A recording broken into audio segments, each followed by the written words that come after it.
Hello, I am Vivek Jamwal and my today's topic is Section 307 and Section 308 of IPC, that is attempt to murder and culpable homicide. So culpable homicide and murder are defined in Section 299 and Section 300 of the Indian Penal Code respectively. There is a very thin line between these two offences. Furthermore, an attempt to commit the same is also an offence under the Indian Penal Code.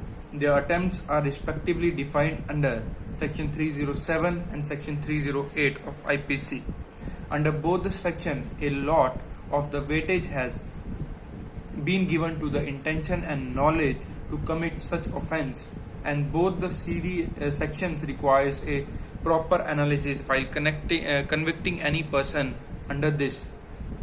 So let's start with the basic meaning of attempt. Section 511 of Indian Penal Code talks about the punishments relating to an attempt to commit any offence, but it does not define the term attempt. If the crime is impossible to commit, then it will not be considered as an offence. This is an exception that instigating or manipulating someone in order to make his commit the crime is not an offence. It is an offence under the attempt to commit a crime. Stages of crime.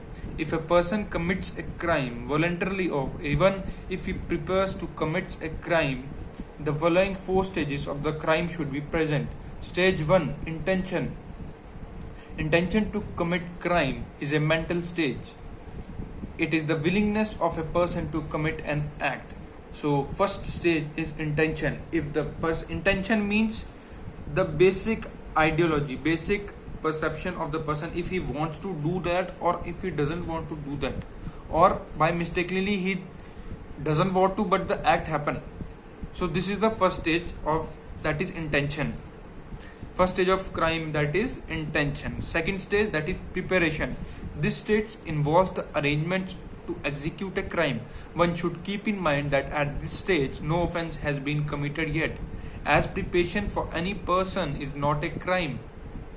But certain acts under the Indian Penal Code can be prosecuted at this stage. For example, preparation to wage war against the state and preparation to commit dacoity are punishable at this stage. An illustration for this stage is if L purchases a pistol in order to kill his enemy S and keeps it in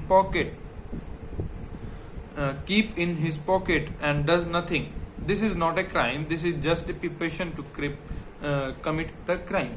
So second stage is preparation. What are the preparations the person has done? So for example, we have taken an example, that is L, who is a person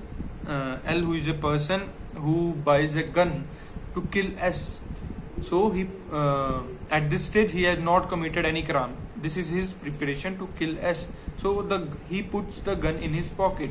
So this is not any crime. He have not done any crime till yet. But this is the preparation of crime. Maybe he will do it or maybe he will not do it. So third stage is attempt. The attempt of crime occurs when the preparing for it is done. The attempt is a direct action towards the committing of an offence. Most of the sections of Indian Penal Code make the attempt of any crime a punishable offence. So the third stage is attempt. If the person does that or not. For example, as we take and have that L, who is person who buys gun and put his in pocket, and he shoots to S.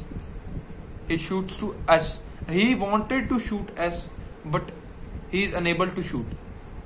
So in this case, he attempts to kill S, but he is unable to kill, as the gun may be not working or any reason. So now stage 4, completion or accomplishment. To make it a complete offence or a complete crime, the completion of the crime is very important. किसी भी crime को अगर आप करना चाहते हो, किसी को माना आपने क्राइम किया है, उसने शूट कर दिया है, तब तक वो क्राइम माना जाएगा। अगर उसने शूट नहीं किया तो वो क्राइम नहीं माना जाएगा। If a person attempts to commit a crime and eventually succeed in it, then he will be held guilty. अगर उसने शूट किया है और उससे एस मर भी गया है, he died, S died, then he will be guilty for that. Then stage 1 intention. X makes a plan to kill Y. X. Let's take another illustration. First is intention. That if we have intention to kill other person or not. X makes a plan to kill Y. Stage 2 preparation. Buys a pistol to kill him. Stage 3 attempt. X points the pistol at Y and shoots him. Stage 4 completion. Y is killed because of the gunshot. Then X will be held guilty of murder. But if Y is only injured, then X will be held guilty of attempt to commit murder. Scope of section 307 and 308. Section 307 of IPC addresses an attempt to commit murder. Whoever does the act with guilty intention of knowledge and the person knows that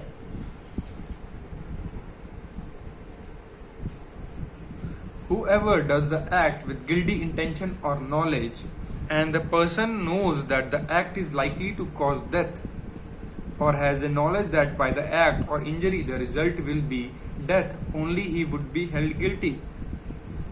So ingredients of this offense: the nature of the act done, second, intention or knowledge of committing an offense, third, the performing or executing of an offense towards it, and fourth and last one is the act in ordinary course of nature will cause death.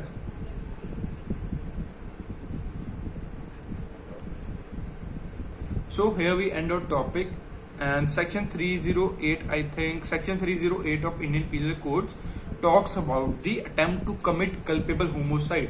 Section 307 talks about? It talks about the attempt to murder. Murder and culpable homicide has a difference, that is of intention. If a person have full intention that he wants to kill X wants to kill Y, then he will be charged for culpable homicide. But if he has done murder but he doesn't have any intention, then he will be charged for murder only. Thank you. Hope you understand this topic.